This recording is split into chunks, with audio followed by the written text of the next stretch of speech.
Welcome back, and once again, I'm Brad with Wartorn Creative. This is Gavin. This is Jared. We're going over our speculations and thoughts going into 8th edition for Warhammer 40k. So we've talked about a bunch of phases. We're going into the Psychic Phase. I hate the Psychic Phase. It is my least favorite. There are many reasons why. Yes, I play Eldar. Yes, it's supposed to be good. But for me, Periling... His dice really don't like... So, no, the dice is stupid, right? When I need anything but 6s, I roll 6s. Well, hold on. And then when I need anything but 1s, I roll 1s. So I just don't like it. We'll get to the perils in a second. So what do you want to start us with? Let's just start with the overall thing that what they've thrown in is that one of the main points is for Psychic Phase, it's fairly straightforward. It's instead of doing this whole, how many warp charges do I have, which is like a D6 sum of all of your mastery levels. Yep. And for some people, that's a pain in the ass. For people that play Grey Knights, have to be like, oh, that guy. Yeah, who's on the board right now? Yeah. Oh, who did I lose last turn? What do I have? Yeah, and then also there's the problem of I have 30 dice because I'm demons. This one guy is going to do all the summoning, you know, or for Librarius Conclave, this one guy is going to do all the casting. Right. And all that dice gets used. And it's not spread across the board. So it doesn't feel right to have all these, especially for Eldar, to have all these warlocks when really it's all the Farseers and Spirit Seers that are going to do the work. Right. You're just buffing, you're using all their warp charges to buff a certain person to be able to do more spells. And what it is now is a simple, every Psyker on the board for your army in the Psychic Phase gets to cast their spells.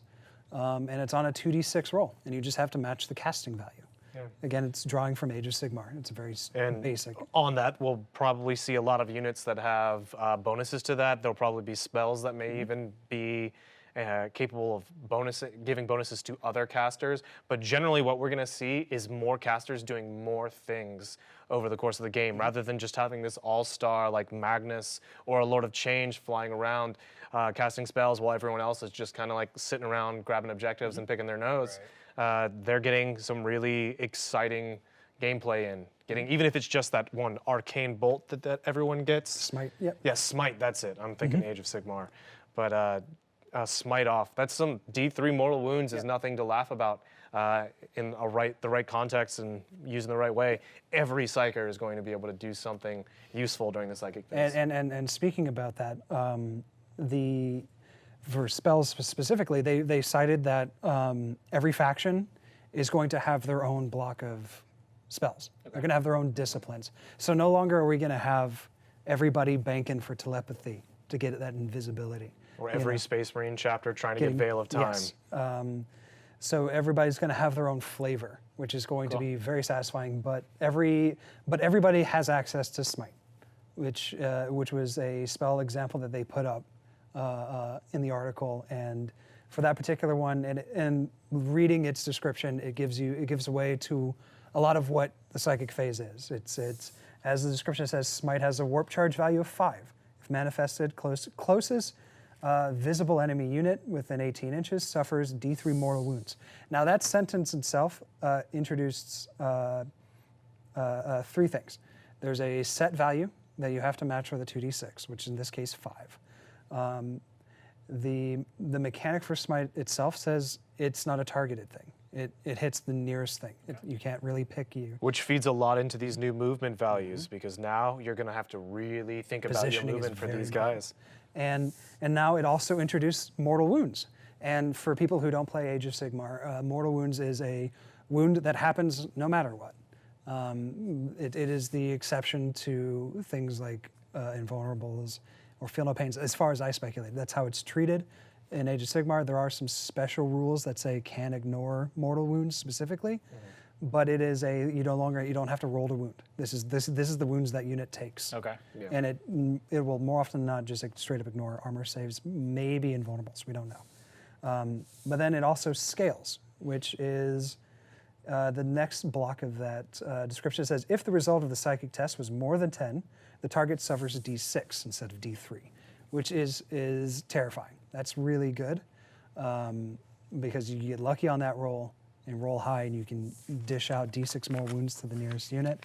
that they can't do any saves against. So Yeah. you've got this all of a sudden, 4 or 5 dudes from your opponent's closest unit are just gone. But they've offered a counterpoint to dealing with that kind of thing, which is the Deny the Witch. We've always had that. Yep.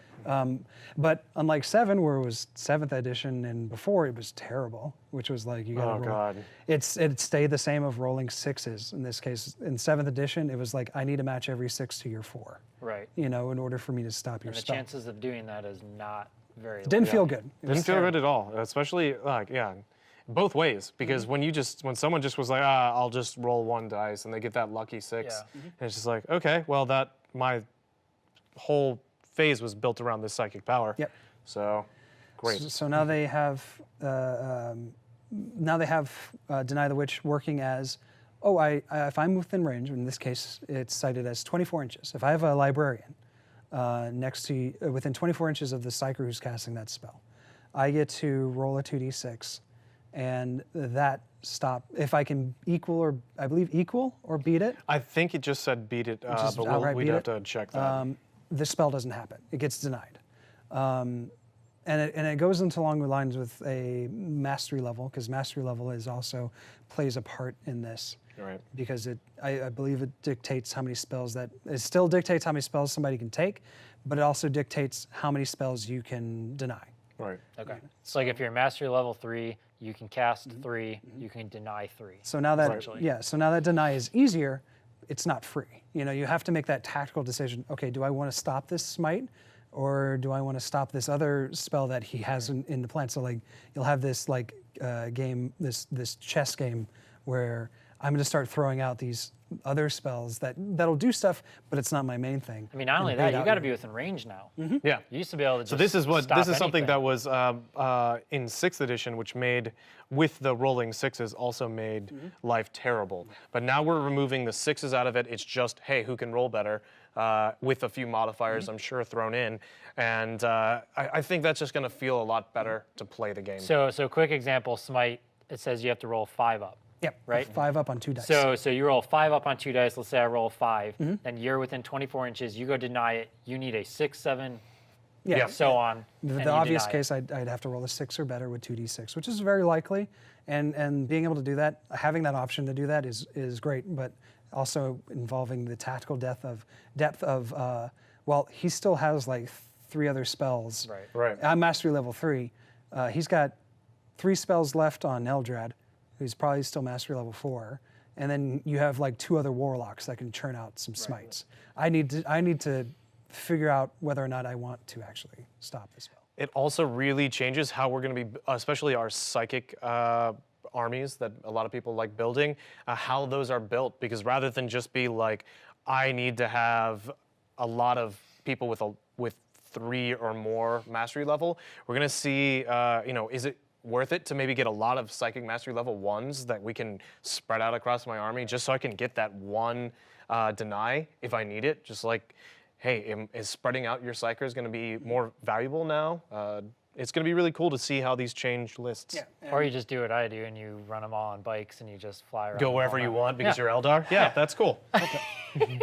Just you wait. The great equalizer of 8th edition is here. It's coming.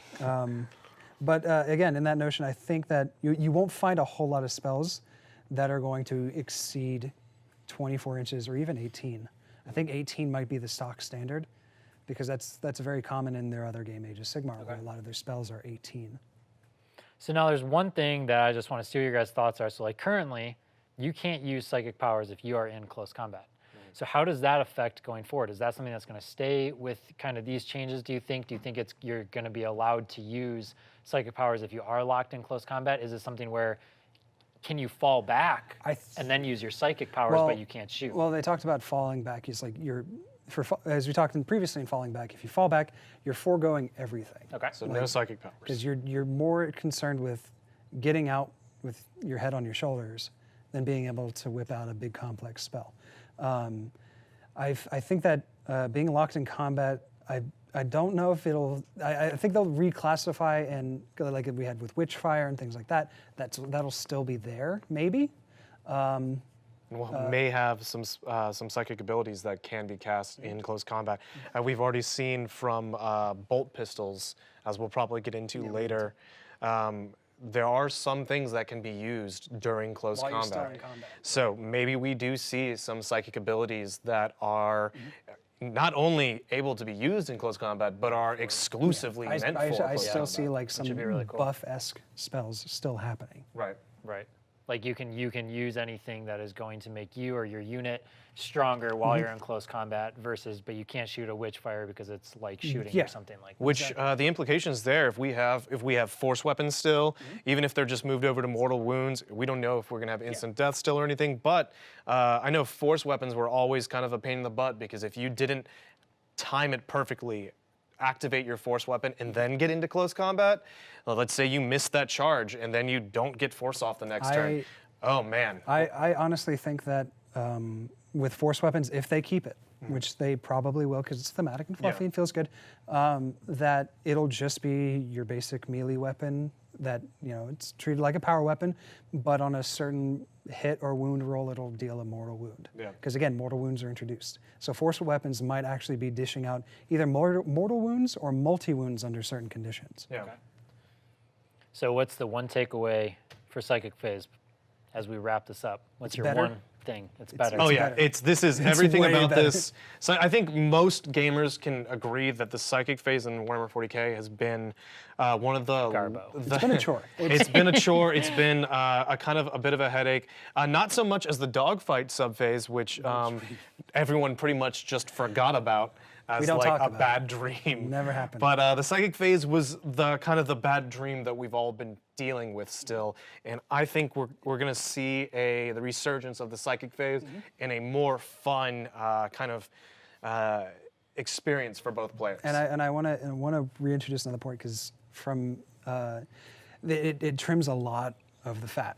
Oh, yeah. You don't have to agonize all of because the faction specifics. They said every faction is going to get their own psychic abilities, their disciplines. So people are like joking, oh, Necrons will probably get one. Skitari. But it's going to be probably some like. It'll probably be more thematic, less psychic, more like. Yeah, it might be like your for the Skitari, it's going to be like the Doctrinian. Yeah, probably our doctrinos are probably going to be something similar. Yeah, but in that same notion, it saves everybody having to make all those dice rolls for every single psyker that they have, and look at all these charts and come up with these busted synergies with this massive discipline tree. I know that getting into my games are going to be so much faster now. So rather than, you've got the setup, you've got taking all your armies, deployment, you've got warlord, all of these things that you have to do before you can even get into your game. And that's just taking one thing out of it, which is just so much better. The faster I can take my miniatures out, get them on the table and get playing, the happier I am. Yeah, that's why I really hope that they can just be like, oh, you just pick from this discipline instead of rolling on it, because random is weird. It doesn't make sense that if I take Tigerius, how does he not know how does he not know at least more than half of divination? Yeah. And I keep rolling doubles. Like, why is this random? Yeah. All right, well, that about does it for the Psychic Phase. So that is, once again, speculations and thoughts going into 8th edition for Warhammer 40k. I'm Brad, this is Gavin and Jared. We're here with Wartorn Creative. Make sure you like and subscribe to our channel. Comment below if you guys want to see any type of topics discussed. We're going to be doing videos all the way up through 8th edition and other types of content afterwards. So make sure you guys stay tuned, and we'll see you next time.